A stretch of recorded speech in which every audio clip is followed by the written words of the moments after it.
Washington football. Woo!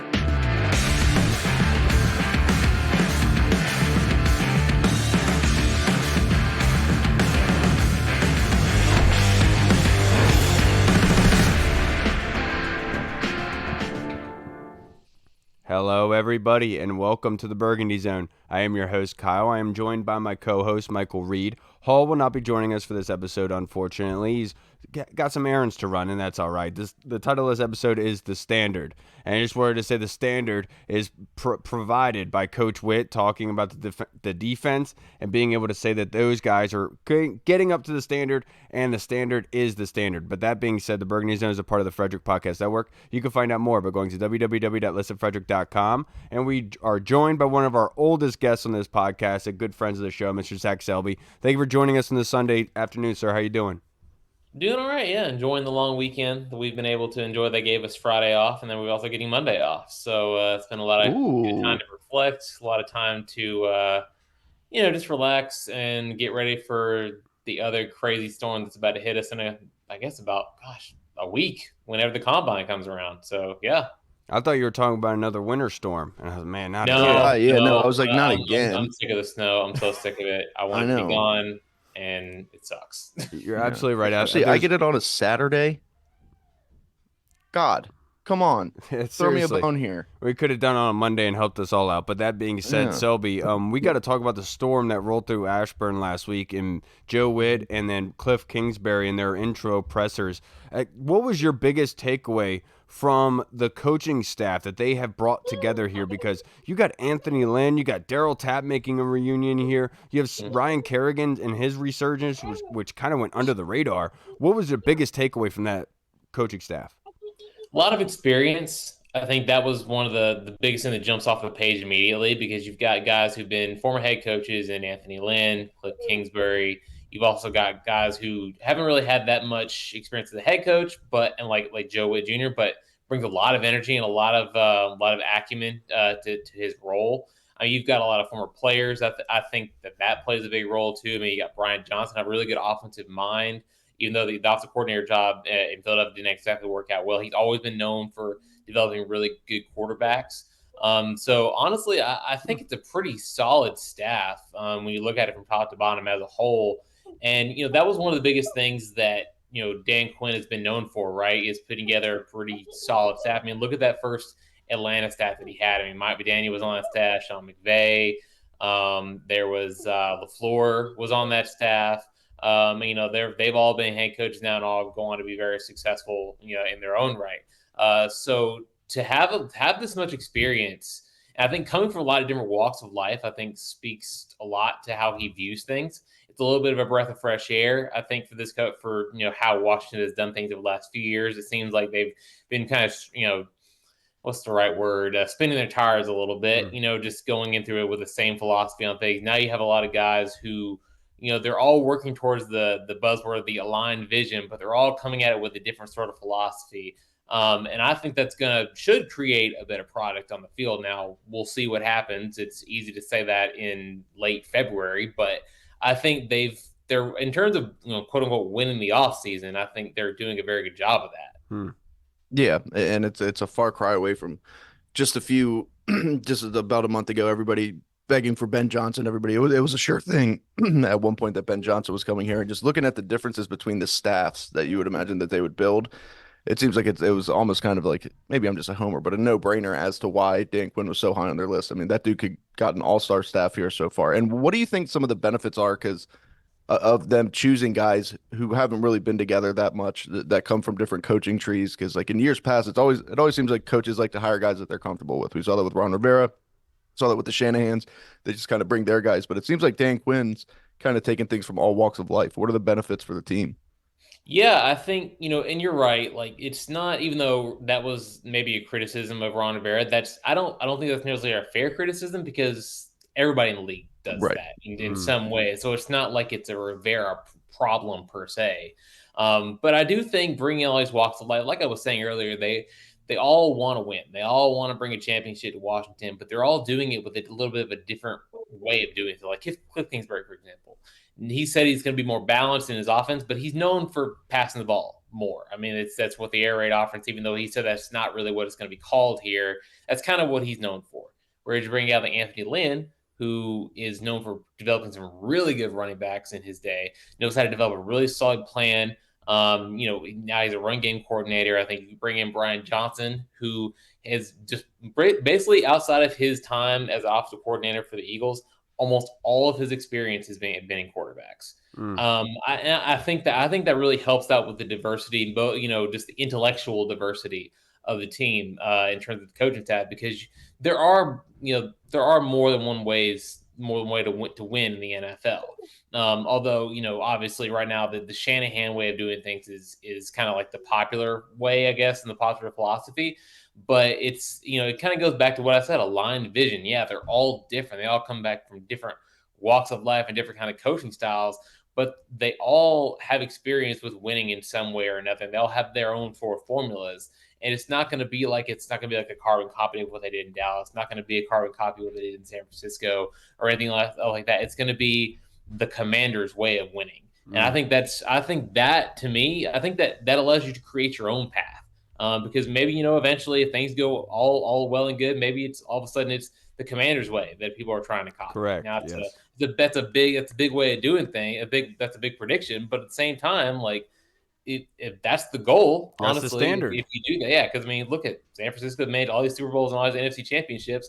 That's what happens when you win. Everyone wants to pick apart your idea. So yeah, I think to me, I was really excited the more and more I learned about this coaching staff, because I think it is very talented, very experienced, and I think very diverse in how they go about doing things. Yeah, and Zach, in your personal opinion, you talked about Anthony Lynn, and I don't want the coach speak or just your opinion. Obviously, we're not asking you to speak for the team or anything, but based with having Cliff Kingsbury here and him having the kind of a lot of the running ball, but he also obviously is well known for throwing the football a lot. Wouldn't that benefit AG, who is a pending free agent? Because the running back room right now is pretty shaken up and a lot of question marks there. So having Cliff Kingsbury and Anthony Lynn, is that a benefit for AG, or do you think that you would go in a different direction? Well, I think for AG specifically, assuming that he comes back on a team friendly deal, or a deal that works for both of them, I mean, yeah, I think it would, because it always seems like we've seen flashes of what AG is supposed to have been at Memphis. He's very fast, very diverse in his skill set, very dynamic, very quick, very agile. I mean, he has all these different kinds of skills, but we've only seen kind of moments of it. We've never seen it very consistently where he's become one of the top offensive weapons in the league. So assuming he does come back, and I think there's a lot of things that are going to go into that between now and March. I think, yeah, I think so, because I think if you look at any kind of running back Anthony Lynn has been able to develop, they get better, right? I think that's a big sign. I also think it's going to help B-Rob and Chris Rodriguez and whoever other running back they bring in there as well. But yeah, I mean, I think any person who is still in that running back room is going to benefit from having Anthony Lynn, because, like I said, if you look and go back at his history, he knows how to develop good players. And I think, to me, that's something that everybody would want to be a part of. Let me unmute myself. Sorry, James was talking in the background. But it's, one of these hires that I saw a lot of people kind of questioning. Obviously, there was the Bobby Johnson hire, but then retaining Tavita Pritchard, the quarterbacks coach, was something people were like, why would you keep him here? I thought we were going to get a new staff. What are some things that you heard about his interview and some of the reasons why they kept him?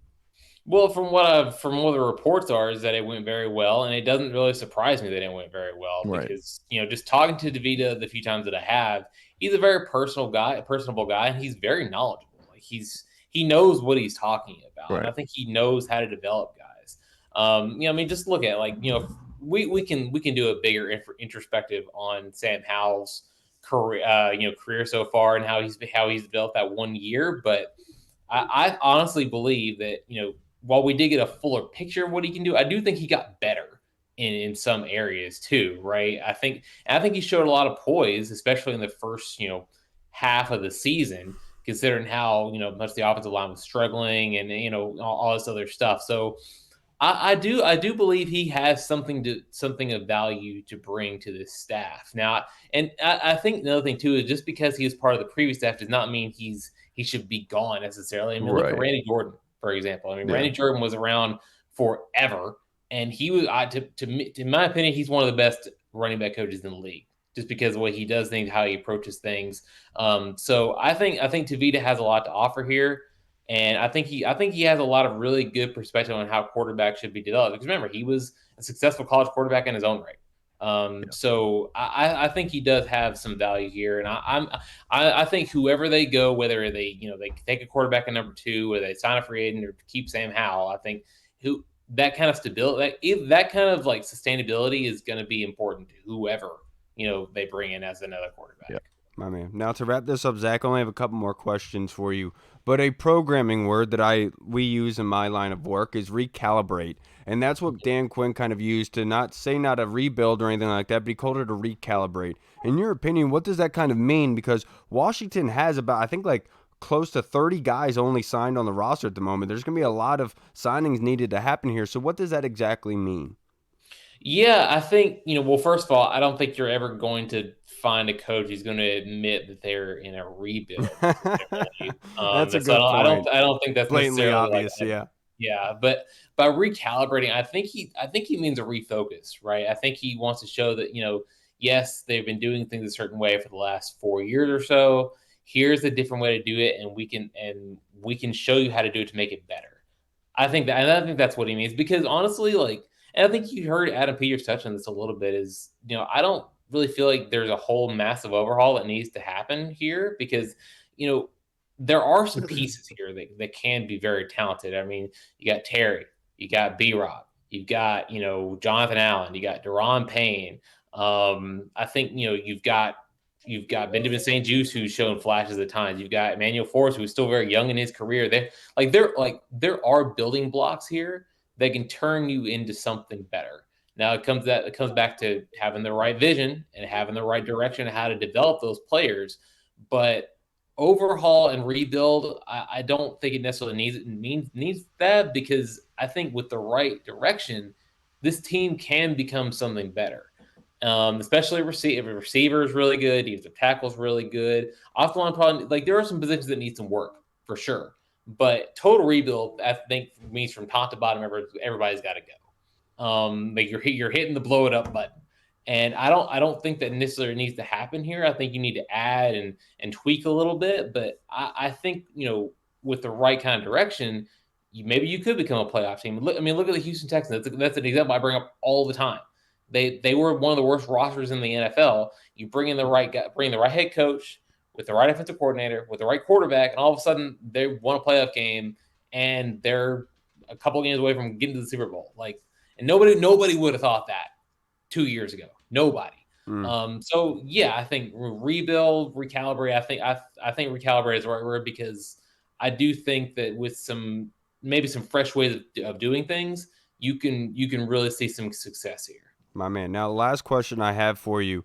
One player, barring quarterback or any position like that, that will benefit from the coaching staff. Man, that is a really tough one. Are we talking like new additions to the coach? Because there are some holdovers. There are some holdovers, of course, but just one active player that's on the roster currently. That could benefit from the new coaching staff. That will benefit the most from the new coaching staff. The most. Okay. I'm gonna go with B-Rob. Okay. I think that's a little bit of a layup, but I really still don't think we've seen the most that we've seen out of B-Rob yet. Okay. I mean, I personally believe he's fully capable of hitting 1,000 yards in his career. And I would say that they maybe could have run the ball a little bit more, and he definitely would have hit it last year. But I think he's perfectly capable of being a regular person who can hit 30, 40-yard games. I think he's a person who can. He's not like a sprinter, but he is faster than you think he is, and he lays some hits on you. So I think he could really be a guy you could lean on going forward. And if you look at the way Anthony Lynn does things, he knows how to get that out of players. And I think you were seeing that now, which is another reason why I'm so excited with Anthony Lynn as opposed to some other coach, because I thought Randy Jordan did a good job of putting him on that path. Now you've got another guy in Anthony Lynn, another excellent running back coach who can kind of just take that baton and continue that growth going forward. Absolutely. So I think he's going to continue to rise up that mountain. And I mean, I love B-Rob's style. I think he's going to have a really big year 3 coming up if he develops the right way in this offseason. Well, I'm sure that he will, judging by everything that he has overcome it to this point and with his character. Selby, I can't thank you enough for joining us on this beautiful Sunday afternoon, sir. Go and enjoy your weekend and the bright week ahead, sir. Yep. Y'all take it easy. Have a good one, Selby. Yeah, Selby. All right, everybody. We just spoke with the man, Mr. Zach Selby, the Baking King. Besides that, but it's funny because Selby said that B-Rob would have hit 1,000 yards last year, and I don't question that he would have hit it, but I was gonna make a joke and say Reed would have let him hit it last year too. But now we are joined by our next guest, Mr. Street Scores Rico, the YouTube legend. Thank you so much for joining us on this Sunday afternoon, sir. How you doing? I'm good. How are y'all, man? I can't complain, Rico. I mean, the coaching staff that they have assembled here, it's almost something like Marvel-esque, you could say, almost like the reunion of Deadpool and Wolverine coming out the commercial at the Super Bowl, which is pretty cool, I will say, as much as I like to hate on Marvel and everything that they represent. I will say that was a really good commercial. You can't go wrong with Ryan Reynolds, man. But Ryan Reynolds is too sassy for me these days. Yeah. Ryan Reynolds is a sassy dude. Well, he has that sense of humor. He's like, oh, is this my hat on my head? Sorry. And then all of a sudden he'll just take it and like hit it. I don't know, he's just an odd dude. Right. And then Street, obviously you being from ATL, loving everything about ATL. Anybody that follows you on Twitter knows this about you. So how did you like that Super Bowl halftime show? Oh yeah, man. Very nostalgic. And I mean, of course, I just love the praise of everybody. Just everybody else also enjoying it made me happy as well. And of course, my mom was going crazy to it, and everybody dancing and everything. So it was really fun. Yeah, it was. They put it down there for the ATL. Yes, sir. They They did. should have done that when it was here. I know. I mean, I love Maroon 5, but they should have done that one. They should have done that one in Atlanta. And Rolling Stones and stuff. Like, dude, I can't tell you how many times Street Scores I've been like, what are they doing? Like, what demographic are they hitting here? But if they don't have Lil Wayne in New Orleans next year, I'm gonna lose my mind because that would just be perfect. Yeah, absolutely. But boys, let's get into our fan questions to wrap up this show because we have many of them, and I forgot this one on Thursday, and I want to shout out to our boy Commander's Call. Sent this one. He's such a fantastic fan of our show. But his question is Street Scores. He says, with all the coaching and front office hires, it looks like we are building something pretty solid. But have we heard anything about upgrades to our training facilities out in Ashburn? I know this was a big topic last offseason, and the ownership group had talked about updating all of these things when they took over. Keep up the great work with the show, he says. Yeah, I haven't heard anything yet, but Josh Harris does seem pretty serious about that because remember last year, like heading into training camp, like very soon after he bought the team, he like upgraded the way that like fans with the seating for the fans and things like that. Just the overall practice facilities had like little games on the side that people can play. Yeah, rumor has it when Josh Harris moved in, he came in with the U-Hauls with the bleachers on top of them. Craziness. It was like instantaneous, man. It really was, Street, because I was blown away by it. Really was. He seems very adamant about changing everything, trying to upgrade as many things. I know the main focus is, whatever the next stadium is, but he's also said that he's very serious about upgrading what we currently have here. Didn't they announce some type of like plan for like I forgot the amount of money, but they had some upgrades they wanted to do for FedEx Field and the training facilities in Ashburn. They set aside like a budget for it, but I forgot the exact amount of money. Yeah, I know that in Ashburn, in the bubble, they had put up like new, I'm not sure this is an upgrade call, but like they put pictures up inside the bubble, I think, if I'm not mistaken. And I think they've done little things here and there, but for Ashburn, no. But for College Park is different because Jason Wright and others like the sales staff, they were going to FedEx Field every day to work. And now they have opened up a new like commander's base, you could say, in College Park. That was released like 2 months ago, if you guys can remember that news. And I guess that you could say is an upgrade, so to speak, because they don't have to go to an empty stadium. As much as I know that when we talked to them, they really enjoyed it, being able to see the field every day and everything. But it being kind of empty, I could see it being kind of like The Shining, so to speak. So I could see why that would be a good move for them. But I'm not sure about upgrade. Anything, Reed? No, just I wouldn't doubt. I mean, like you guys talked about, Josh Harris seems pretty determined to change some things and make things desirable and better, and at least make it up to standard, I would imagine. So I would not be surprised at all if they're going to be upgrading stuff there. Right. Now, Street, this next question was from Twitter and our boy Daryl. When looking at the roster, is there any position group that is set and doesn't need to be addressed? I think most will say wide receiver, but I don't think we have a game changer. Defense fearing wide receiver 1 on our roster. I think we also need a big run stuffing DT. Like to hear y'all's thoughts. Yeah, there's honestly no position group here that doesn't need to be addressed, at least to some extent. Because I mean, even as many receivers as we like, and first of all, you still have Curtis Samuel as an unrestricted free agent, but even after he's signing him, Cliff Kingsbury's system, even though he's shown that he can get tight ends involved with Zach Ertz when he got traded to the Cardinals, but he loves to throw as many wide receivers out there as possible. And right now we only have like 4 guys that actually contributed anything that's still currently on the roster from last year.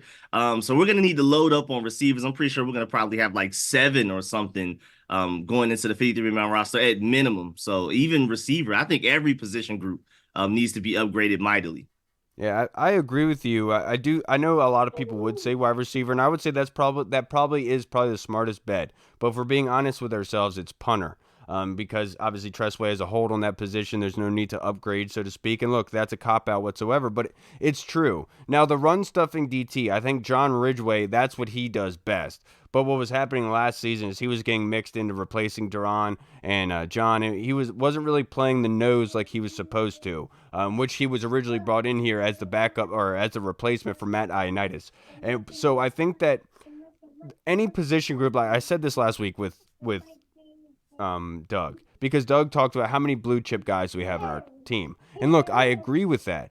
But that being said, we also have to consider the fact that this coaching staff that they're assembling, they're going to raise the bar. And so if we're going to say that they could get a player like Cameron Kitchens and turn them into a Cam Chancellor type, well, you have to be able to say that they're going to do that with everybody that they touch. So some of the guys that we already have on our roster, you're not seeing them at their best already. And so we might have that blue chip player on our roster, but with this coaching staff, their help might get them there. So I do think it's kind of a cop-out, unfair thing to say about this roster, saying how many blue chip players do they have, because they haven't had the coaching staff to help them get to that point. I think at this matter of time, there is no more excuses on the players' behalf, if that being said. Yeah, I mean, there's really, I mean, you can always add talent, especially when you have a roster like this where you finish with the number 2 pick. And look, we got some good guys. I would say defensive tackle is probably the closest thing, but you're right. We do need a big run stuffer, somebody that can go in there, because we haven't seen a lot from Fedarian Mathis. I mean, you want somebody who can really get in there and focus on the run game. And I think that's more so on the linebackers, but that's just me, plugging up them holes, Kyle, controlling gaps. You know what I'm saying? Meet me in the A gap. Read on the Saturday, yeah. Like me, yeah, just like that, actually.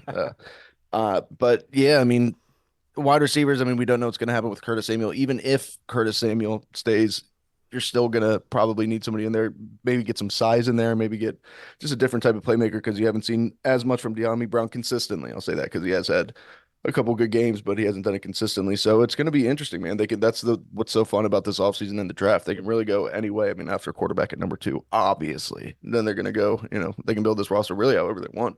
Yeah, and that's the cool thing about the roster of where it is it doesn't truly matter where you could go in any direction, right? And it's not saying that our guys are all replaceable, but the fact is the way that everything is built, it's not like you're pigeonholed into a couple spots. You have access and ability to be able to move around in that breadth. I mean, even safety, like if they Derek Forrest, if he's healthy, and that we re-signed Cam Curl, and obviously you have Quan Martin, you could still use another body in there, and maybe they're high on Percy Butler. I don't know. You could still use other people in there that can go in there, and you could still use another corner, losing Kendall, right? Oh, yeah. I mean, corner, they're going to have to upgrade corner at some point. So you're absolutely right. Now, I wanted to ask this question to you boys. I want to go to you, Rico, first, because John Keim kind of got a bunch of crap on Twitter because he had asked Joe Witt, like, what has prepared you for this moment to be able to say that you're ready for defensive coordinator spot, and wanted to see your opinion on it.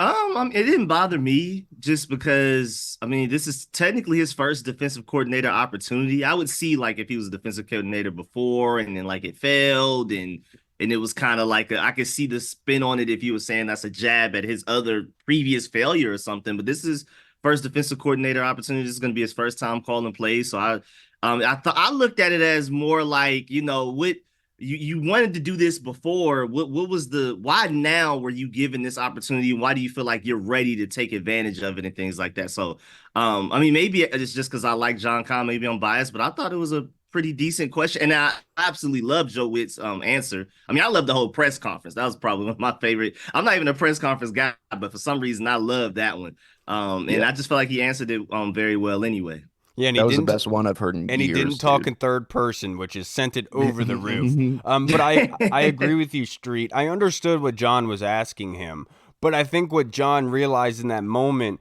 was that there's ways to ask people questions, especially of certain attitude and personality. And I feel like that's a kind of question that you can get not get that kind of response from Joe Witt from like Ben Johnson. That is a question for Ben Johnson where he's not going to try to big up you, but somebody like Witt, who's been fighting for this opportunity for a very long time, is going to see that as an aggressive question, and that's why he kind of had the body language of that. And I love the response because that's what you want from Joe Witt, because Joe Witt is saying like, how dare you question me because or say I might not be ready for this because I have literally gone through this for years after years. And I think that somebody later on actually asked it in a better way and saying, when did you know that you were ready for this job or know that you were ready to take the next step? And he said 2015 distinctly when he said he had a really good game plan ready to implement. I just think that John asked it in probably a very blunt way where it needed to be kind of rolled out and needed to be massaged, so to speak.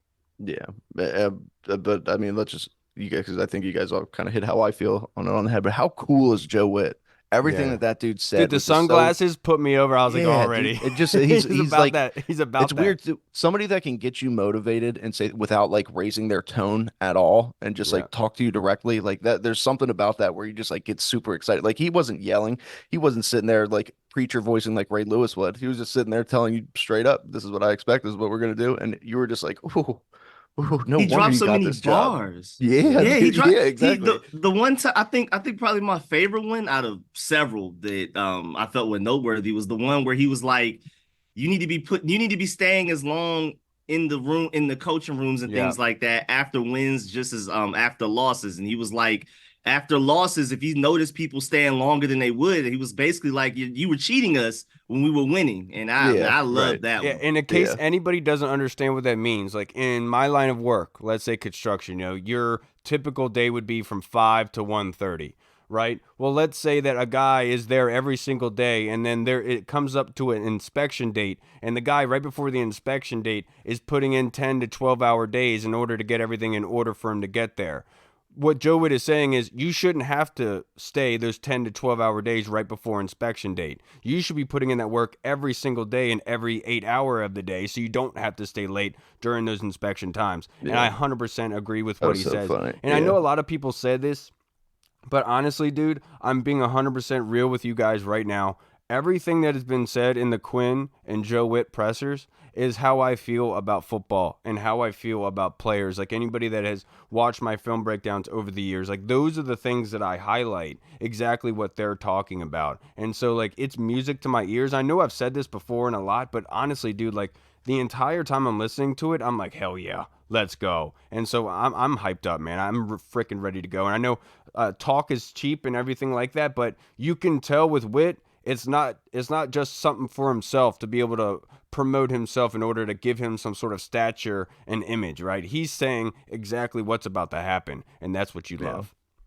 Yeah, he's confident, dude. He knows what he can do. He knows what he expects, and that really rubs off on the players. Obviously, I mean, I would imagine somebody like that, especially somebody who's had success, like down there in Dallas with the DBs and just the way that their defense has been playing in general. And in Green Bay, he had success. So, like, when he says something, he says it factually. He knows what he's saying, and you just got to take it. And I love Joe Witt. I'm all aboard the Joe Witt train right now. He's the best defensive coordinator in the NFL, maybe even in NFL history at this point, to me. Yes, sir. we're already getting there, aren't we? Now, the next question that we have off of Discord from our boy Big Tony Shivers. Thank you, Tone. Street, don't you think it would be awesome to see the coaching staff on Hard Knocks? Oh, I would love it. Because the one downside you could point to with this coaching staff is that maybe it's too many chefs in the kitchen. I would love to see how Dan Quinn orchestrates and put this whole thing together to where all roles and responsibilities are clearly defined. You do this, you do this. We have so many strong personalities. We have so many guys with strong experience. We have like 2 ex-head coaches. We have multiple ex-defensive coordinators and defensive coordinators taking smaller roles. So I would just be intrigued just to see how this all, like somebody taking a back seat for maybe the first time in their career in a long time, in many years, how they handle those things. And I feel like I'm very optimistic that it's going to work out very well, but I would just love to see how the meetings go, how like a guy like John Pagano is just going to sit in the background and be like the 6th voice in the room. Ken Norton, just as a linebackers coach, he's like one of the most fiery, intense players of all time, has had so much success as a defensive coordinator. Like that would be super interesting. Seeing the way Cliff Kingsbury handles not having so much responsibility and can strictly focus on the offensive game I thought plan. you were just going to talk about seeing Cliff Kingsbury. Just I was going to to get to that look point. like a Cliff, model so much. He's a good looking dude. He's a very good looking guy, and it's Yeah, it's funny because Kingsbury. some dude on Twitter said that to me, and he was like, "The only reason you want Cliff Kingsbury is because he looks like a GQ model." I was like, "Well, first thing, I've never even thought about the guy as a model. Second thing, I don't even know what GQ is. But third thing, you think he looks like a model?" He didn't respond after that. He said, but the next question of what I will say is I would love to be able to see them on Hard Knocks. And the reason why I say that is this team deserves the kind of defense nationally. A lot of the times we are the blunt of the joke, and when you go on Hard Knocks, typically you aren't the blunt of the joke. Even the funny aspects of Hard Knocks, like the Cleveland Browns offensive line coach, it becomes something funny that everyone cheers for and roots for, right? And that's something I feel like this team in particular deserves with what has transpired over the past 4 years. I mean, it's out of this realm. Nobody in NFL history has ever had to deal with what has happened over the past 4 years. And now that we're past it, I would like to start that trend in the right direction by getting nationally some respect and with everyone around us. And we have the right personalities in order to do that. We have the storylines. And what I will say about this coaching staff, it's almost like if you were starting a restaurant and instead of hiring a bunch of college kids to run everything, you're hiring ex-managers, ex-proprietors, ex-general managers to be able to run individual stations on your cook line in order to train people, and that's a really good way to go about business. Anything else, Reed? I gotcha. Next question is from Deluxe. Hey, Street, as we are near free agency, who is your favorite free agent signing from the past? Mine might just be Larry Centers after giving it a quick thought. Favorite free agency signing of the past. This is very easy for me. This is very easy for me. Trying to go back. That's a trade. That's a. You think it's Santana Moss? I was actually thinking Clinton because when I growing up watching Clinton Portis, because I was elementary school, so same. seeing him the different characters and stuff as an elementary school kid, I was like, this is the best player ever.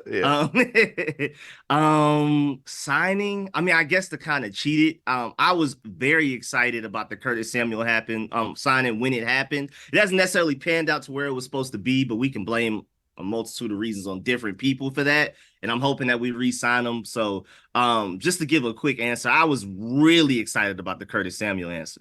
I have two of them. I got two of them, and they're bona fide. First one is London Fletcher, without a doubt. London. I was so ecstatic about getting him here because I thought that we needed that exactly him, and having Hazlitt and all that. I'll never forget sitting in the nosebleeds and watching London and Hazlitt, I think in a preseason game, and I watched how they lined up pre-snap, and then from the nosebleeds, it was beautiful because we had end zone nosebleeds. I could see the pre-snap rotation of the safeties right before the snap just to confuse the quarterback, and I thought that aspect of it was really, really cool. So for London, it just brings back a lot of good memories and what he brought here. But the other one, if I'm being perfectly honest with you, is D-Jax, man. I mean, you can't go wrong with D. Yeah. I was gonna go London Fletcher. I have two under the radar ones that were very good. One of them is another former linebacker, Marcus Washington. Marcus Washington was a solid linebacker for a long time. And another one that this guy never gets the respect that he deserves, and it's so frustrating to me because he was one of the best guards in the NFL for an extended period of time. And that's Randy Thomas. Remember Randy Thomas? Randy Thomas is down there holding it down. Never got any respect about it, except for in Madden. He was always rated in the 90s, but he was so solid and so good. and him and Casey Robach and those coming over from the Ravens, and it was just such a good offensive line back Robot. then. Yeah, I agree with you. Now the next question, Street. This is from Deluxe again. Assuming QB is the pick at 2, with 2 seconds and 2/3, what would you prefer? Packaging to move up into the first, or trading down to acquire even more top 100 picks? If trading up, first of all, I just don't think with all of the analytical guys that we're likely to trade, or we're more likely to trade back regardless when you're talking about trade back versus trade up. I mean, even Eugene Shin said it himself. Two later picks is better than one earlier one. So I've already just got it out of my head to trading up. I mean, I would love to trade up back into the late first to get like a tackle potentially. But I think ultimately trading back would make more sense, especially when you're trying to rebuild. You want as many picks. I mean, you have Adam Peters, who was apparently the best late round drafter in the NFL. So the more draft picks he has at his disposal, the better. I agree with you, especially in that second round. Assuming that quarterback is the pick in the first round, it's the first pick in the second round, I think that is a smart place to be in order to trade back. This is when teams might get a little trigger happy based off what happened in the first round and might be losing grip on it. And given the fact that you have the pick at 40, so you have 36 and you have 40. So if you were to trade back with 36, it's not like you're really losing out on a crazy good prospect that you really want. It's only about 4 picks there that you could lose out on. And so it would be smart to use 36 to trade back, acquire more picks in the middle, in that 100 range, and then use 40 for the guy you really, really want, and then be able to supplement your roster after that. I think this is a really tough question, Arch, because given the fact you don't know how they feel about this class. Do they feel great about the depth? Then trade back. Do they feel really good about next year's class, or do they not feel good about the free agency class? If they don't feel good about the free agency class this year, then it makes sense to trade back because you're not going to be going out in the free agency class to supplement your roster a lot right now, right? And so we have to look at it in a big, grand scheme kind of thing. How do they feel about this draft class? And that's not information we're going to know.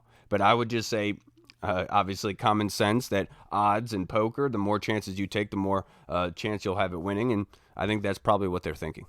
Yeah. And I mean, it also depends on how the draft shakes out. I mean, like at 36 and 40, maybe there's guys there that they really, really were super high on, and maybe they love them. So, I mean, it really all depends. For example, I did a mock draft the other day, and Amaris Mims fell to 36. Yeah. Dude, I did one not long ago where Brock Bowers fell to 36. And Yeah, I was like, I got yelled at on Twitter for posting it. They said, this is so unrealistic. You're an idiot for posting it. I was like, I know. That's why I wanted to post it. Yeah. So there's plus the draft. I mean, that happens every year. And then usually, I mean, in years past, a guy will fall that we were all super high on, and we're like, how is he still there? Right to us, and all of a sudden, we'll take a defensive tackle instead of a Jaquan Brisker, and we'll be like, what was that? What the hell are we thinking? What's going on? But hopefully, hopefully this new staff doesn't do that. But yeah, you're right. And now this next question from Tim Towner Street. We have picks 2, 36, and 40. What positions will it be most urgent to fill with those picks? I mean, going back to your point, how do they address free agency? Because I feel like, honestly, I know we want upgrades at tackle, but like we literally just don't have edge rushers. So like assuming that we address edge rusher in free agency, of course, quarterback number 2, and then you just go offensive line with that very next pick if we're not trading up or trading back. And then I would argue even corner, maybe with that second round pick, in my opinion. Yeah, like there's a guy like Kyrie Jackson who you could possibly get in like the 4th to 5th round, who's like a 6'3", 200 pounds, which when you look at Seattle, when you look at the Cowboys and what they like in DBs, that's somebody with the body structure. And TJ Tampa is another name that would obviously fit exactly what they want, but those are only 2 prospects, right? And you have Cam Hart, Notre Dame as well, but like a lot of teams could go up there and select them, right? What positions I would like to see targeted there? I would really like to see, I think edge rusher is going to be important. Really important. Now, are they going to force it? I'm not 100% sure because like we talked about, a team could pick Darius Robinson at 33. What are you going to do? Like, if that's the guy you really wanted, are you going to go draft the best edge rusher possible even though you don't love him there, or are you going to go a different route? I do think that the offensive line in this draft, you can supplement the interior later on, but if you really do want a starter, typical day one starter at left tackle, right tackle, you're probably going to have to spend that 36 or 40 on him. And that's probably where you're going to find it. But Christian Jones, I don't know where he's going to fall, but I wouldn't be mad at it at 40, to be perfectly honest with you. A lot of people probably laugh at that, but I think the kid's going to rise a lot. Yeah. And obviously you guys talked about edge rusher, tight ends, probably another one. Just looking at the free agency class as well. And a lot of the edge rushers that are talked about in the top of free agency, most of them aren't going to be there. Like, Can I let's be add one honest. more But before you get rolling? no, My you bad. cannot. Is wide Yeah, receiver. Wide receiver. yeah, for sure, definitely. That's true. They talk about needing playmakers. There you go. But I think you fix, and I've talked about this multiple times, but I think you fix the interior of the offensive line, meaning just center and left guard. I think you can get by for the next year or two. I mean, depending on what happens with Charles Leno. If they cut Charles Leno, obviously left tackle's top of the list. Yeah, like, But would you be mad if they took Jackson Powers Johnson at no, 30, if at 40 he's or there, I 36? think he'll be a Yeah. first round pick. But if he's Right. there at 36, him, Zach Frazier, somebody that you can plug in at center, and dude, I wouldn't even be opposed to them with pick 40 going and getting Cooper Beebe or whoever's there that could, or if Troy Faltano or something falls, you take him at 36, Zach Frazier at 40. All of a sudden, your offensive line's pretty formidable after that. I mean, you got two average tackles, you got a rising right guard, you should have two decent young starters in the interior offensive line. I think you feel pretty good about that. That's just me because I think protecting the quarterback outside of edge rusher has to be the number one priority. Yeah, and what would you think about that? 36 or 40 going to get somebody like that Street? Oh yeah, I'm down. I mean, because I feel like once you draft the quarterback number 2 overall, your priority needs to be protecting him. And like I said, I feel like edge rusher, we need it so bad. You need to go You need do whatever you two, got to at do. least Yeah, I'm two. about to say Yeah, you got like the at free least. agency and draft. Yeah. So assuming that, before we even go into the draft, they got at least 1 or 2 guys in free agency, I would love for us to just go all the way in on protecting the quarterback, giving them weapons and everything like that. I mean, we're so excited about this defensive staff that we brought in, and Dan Quinn, Joe Witt Jr., and these guys. To your point that, like, let's see what we have, especially in the secondary. Of course, you want to always add talent, but I mean, maybe they can just raise the production and the talent of what we already have to the point they go all in on offense and then let these guys coach up the defense and see what we have there as well. And that Yeah. also kind of ties into what Joe Witt said. He said he was like, we're not going to be rebuilding the defense. He was like, we're going to take what we have. We're going to build this team up. We're not going to be another team's defense where we're bringing guys in from off the street. Love He's like, that, we're going yep. to take what we have and we're gonna get Kind these of like guys, what so. Street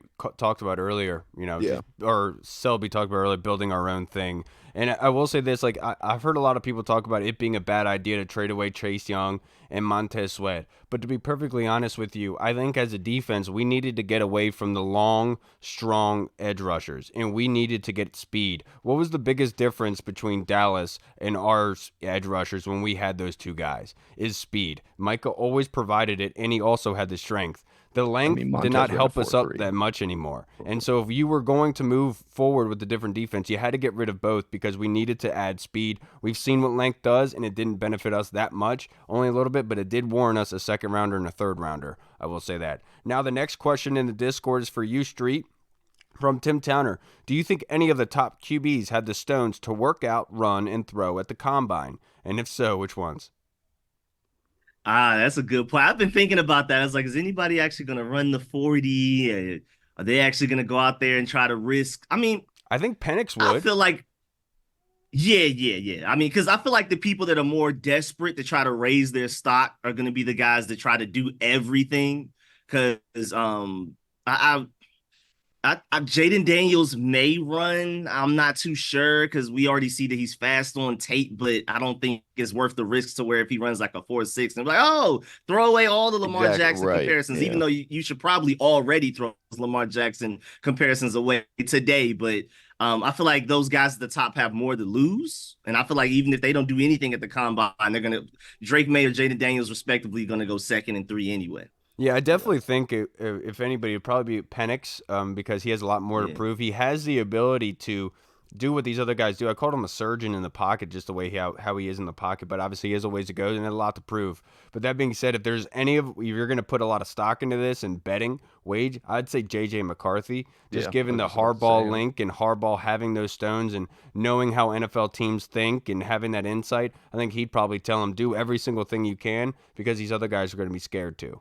Yeah, especially with those reports coming out. And look, there's going to be a lot of reports from now until the draft, but that some NFC executives are talking about how much they like J.J. McCarthy, that he was Joe Burrow if Michigan threw the ball more, which I'm not sure I would necessarily agree with. But just going out there and showing his athleticism, I think he's like the perfect type of dude to kind of cement that quarterback 4. Like, hey, I can still be a first round pick. I think he would be prime candidate to go out there and run. Bo Nix is another one. You already touched on Penix, and really, I mean, other than the top guys, because you're right, that it could only really hurt them. Like you said, if Caleb Williams went out there and, like you said, ran a 4.6, all of a sudden people be like, well, maybe he's not as fast as we thought, and maybe the size is a little concerned. And it's like, just put on the tape. You see how well he could move around in the pocket and avoid the rush. That's all you really got to know about the dude. So none of the top three guys are gonna. I can almost guarantee it. I could see May doing one at his pro day. Maybe Daniels and Caleb Williams are just like, you know what, legs are part of our game. We're not even going to risk it. So You're absolutely right. Now that wraps us up for our questions submitted for the show. But real quick before we get out of here, want to do a little prospect breakdown. It being draft season. Street, I'm gonna have Reed go first before I do. If you don't have to give us stats or everything like that, but if there's a prospect you'd like to talk about today that really excites you, you'd like to bring up, I'm gonna give you a little bit of time to be able to do what you need to, think of some things, and let Reed and I go first. If that's cool with you. Let's do it. yeah. Right, Do you want me to go first, Kyle? Sure. Would you like me to go first? Yeah, I'm going to go with the guy who I talked about a little bit earlier, and that's my second ranked center in this draft. I think most people's that is Zach Frazier from West Virginia. Zach Frazier, I don't have his exact measurables in front of me, but I think he measured in at like 6'2.5", Yeah. 330 something at the combine. Was that what it was? Something like that. That sounds about right. Yeah. And that dude is just a road grader. He's a former wrestler. He's like an all-state wrestler when he was in high school for 4 straight years. So, his low center of gravity and his hand movement, like in the run game, he's just nasty. He's so nasty. He's a road grader. By all accounts, he's got the smarts. He knows what he's doing. Could kind of maybe lose a little bit of technique sometimes and just try to maul people and grab them, especially in pass protection. But you love that low center of gravity. You love his anchor. You love his experience. You love the fact that he was a wrestler and that he is very good with his legs and staying low. And I just think that that's somebody like I think Jackson Powers Johnson has obviously kind of established himself already as center one. I think Zach Frazier is going to be center two, and he should be a second round pick. Yeah, I'm really excited to be able to look at him. A lot of people have been talking about Zach Frazier, and that could be one of those guys that just long-term benefits a team. For me, I'm going to talk about Ben Sinnott, the tight end from Kansas State, a teammate of Cooper Beebe. Number 34, he's 6'4", 245 pounds. In 2023, to 49 receptions, 676 yards, and 6 touchdowns. The cool thing about him is the variety of ways that Kansas State used him. They used him as the halfback / fullback. They used him at tight end. They would put him out at wide, and he would use a lot of these shallow kind of routes. His blocking isn't amazing, but he structurally has good form blocking. He knows how to drive his hands inside to be able to get there. But the one concern I have is against long blockers. Guys with long arm length that are able to stand him up and extend him. He doesn't have the strength in order to withstand that, right? He gets thrown off base and controlled. But besides that, the guy is used all over the field. He pulls very well. He has a good understanding of run blocking and pass blocking. He knows the fundamentals in that aspect. The tough athletic catches where he has to turn, twist his body, that might be an issue down the road. But I will say this, I think the best fit for Ben Sinnott is going to be the Dolphins. If an offensive coordinator can scheme him to attack zones from underneath, kind of like how they did at Kansas State by getting him the ball underneath and then letting him go upfield with blockers in front of him, that's where he's going to really hurt you because you have your eyes on Tyreek Hill and others. This guy is a sneaky weapon, could really find holes and be lethal down the field, and he's hard to bring down too. So Ben Sinnott is a very good prospect. I think he's probably in the middle rounds, and you'd feel very good with where he's at because he's not very fast, but neither was Travis Kelce, Mark Andrews, and others. You're just looking for the tools that will transition to the pros. I think Ben Sinnott will be good. What do you guys, Yes, Street? sir. And I have probably not the best linebacker in this class, but my favorite to watch at the very least is Peyton Wilson. I just watched him today. I love his tape, man. Adam Peters is probably looking for his next great linebacker, potentially out of the third round, where I think Peyton Wilson will fall, probably literally only because of injury concerns. If we're talking about just pure talent, pure traits, I think he'll go way sooner, but maybe some people won't even have him on their board at all just simply because of the injury history. But I mean, you don't win first team All-American, the Buckus Award, the Chuck Bednarik Award for best defensive player for no reason. I absolutely love his traits, even just to compare him to Fred Warner. He's 1 inch taller, 8 pounds heavier. Fred Warner ran a 4.64. Peyton Wilson's projected to run somewhere in the low 4.5s. I mean, it's just like that ball of clay, get him in the right system, coach him up. And as long as he can stay healthy, you can teach him to really do anything as far as run fits. He's violent at attacking blockers. He's not that great yet. I feel like there's some technique things there that we can get to. But he's willing. And then I love his natural coverage ability, his sideline to sideline speed and things like Flies. that. Yeah. I absolutely love him. I would be so ecstatic. No matter what round we got him, I would love to have him. I think you can maybe wait until the third to try to get him. But if they took him somewhere in the second, I wouldn't argue against it because I'm just that high on him. Yeah, and one thing about Peyton Wilson that I noticed is he is very good with his angles in recovery. Whenever he is running his angle, you'll hear a lot of coaches talk about this. There's a blown play. As a defender, you have to take the right angle in order to be able to meet that defender to tackle him at some part in the field, right? And whenever Peyton Wilson is in that trailing angle type, he always takes a great freaking route, man. The one thing with him is he does seem to get overpowered at times, and he does probably need to bulk up just a little bit. But the one cool thing I liked about him was how they used him in the variety of ways, and you rushing him off the edge as an outside linebacker or putting him as a Mike linebacker and using him in that kind of zone defense. He does a good job at that. But I like him in that Dan Quinn, Joe Witt way because that's what they did with Micah, right? They pushed him to edge when he was really benefiting that way. And getting somebody like Peyton Wilson, who's shown that in college with edge rushing and middle linebacking, that's probably a great fit for both parties, to your point. All right, yes, everybody. That's gonna wrap us up for this episode. Thank you so much for tuning in to The Standard, our boy Street Scores. I can't thank you enough, man. You're popular in yourself and the rest of the Kings, but can't thank you enough for taking some time out for us, man. I'm actually traveling down to Georgia on Tuesday. I'll be there for a week doing some work remotely. So next Thursday's show, I'll be doing it from Georgia and trying to get it done based on how the network internet is. What part of Georgia? Okay, what part of Georgia? Savannah. Oh, dude, okay. Savannah's fun. Cool. Have you ever been there? No. I'm going down there for work. We're probably going to be putting in like 10-hour days. So winners went to college at Savannah and to SCAD, and we used to go down there. And dude, it's so haunted. It's so funny. In the place where it's considered the most haunted town in America, like more haunted than Gettysburg, right down the street from me. Yeah, we first of all, the Forrest Gump bench is there, sick. Oh, second, really? I'm going. They removed it because people kept messing with it, but it's down there somewhere. But they have a replica of it. But the house that we stayed in one time, there kept being ghost tours that came by there every night and would stand outside of our balcony and be like, in this apartment right here, this is where 6 people died. Each one of them was drinking wine and committed suicide. And we're just sitting there with glasses of wine like, fuck. No, it's going to happen. Well, thanks for that, dude. It's going to be fun, but I know it's your neck of the woods, but I appreciate everyone for tuning into this episode. Hang in with us for next Thursday. We're going to try to make it a great one for you, even though we're doing it remotely. Street, I can't thank you for taking some time out for us, man. Really, I know you're really, really busy. And everyone who's listening, who's contributed to this podcast tonight, thank you to Comms Call, everyone, the Discord, Tim Towner, and Tony Shivers and others, Tony Franchise. Thank you guys enough, man. Street, if you'd like to plug your social media handle just before we get out of here. Yes, sir. Street Scores, STREET, SCOREES, ATL on Twitter. And always, thanks for having me, man. Whenever I'm free, I love coming on. Yeah, I appreciate you, man. You're so nice to us. I can't thank you enough. All right, everybody. I'm Kyle. I'm former NFL scout Daniel Kelly. Read my article on Caleb Williams. I'm just kidding. I'm not Daniel Kelly. You look like it. All right, NFL everybody. We'll see you on Thursday. Have a great, safe week. Him. Washington football. Woo! What's up, everyone? This is Kyle from the Burgundy Zone. We are releasing our own merch to support the show.